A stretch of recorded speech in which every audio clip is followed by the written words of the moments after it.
زما نوم دی عمرزاده او زه د دې واړی باشنده یم او د خیره سره د موږ د پلار د زمانې دا پروګرام دی او دا کاروبار دی موږ یې کوو د خیر یاره صاحبه داسې پته خو راته نه لګي خو تقریبا چې نه نو زموږ په ګیداره زندګي قابو شوله د غریبان روغ شل دېرش کاله خو زما زندګي رسمي د پلار هم ټایم شوی دی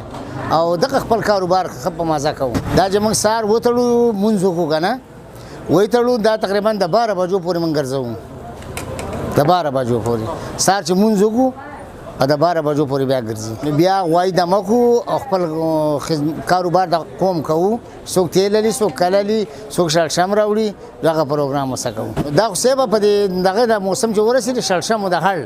نو په هړ کې شړشم تیار شي زموږ کاروبار ډېر ښکلی رواني د دې وخته پورې ښه برابر رواني هړ کې لکه شړشم موږ له ډېر راځي او دا شړشم زمیندار راوړي دا چې لامدی نو دا وچ کړو چې وچ شي بیا دې ګاڼۍ ته ور واړو چې ګاڼې ته ور واوړي بیا به غوایي رواني نو چې دا تیل راوځي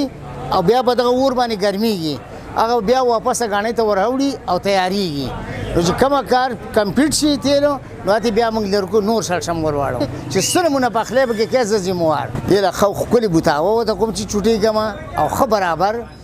ورته بوج به واچوم ښه برابر کړم او بیا دې کور ته لاړ شم دا سترګې مې دې لپاره تړلې چې دا رانه بیا بار ته تښتي نو دا په چل باندې روان دی زموږ خپل شړشمي هغه شړشم راوړو او دې ته موږ لا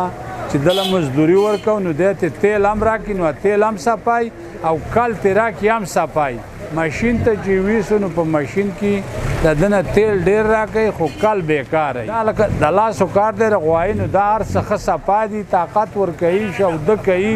تیل سر نه جاخ کوي وکاږي نه که تیس خورې نو پنګولي کې نو هم صفا دي زما د پلار د وختونه موږ زوره دې سړي پلارو د هغه ځای ته به تلو راتلو کله کل لیکلې ورځاني وه نو دا د ډېر وخت نه ده او ښه شعر یې بد نه دی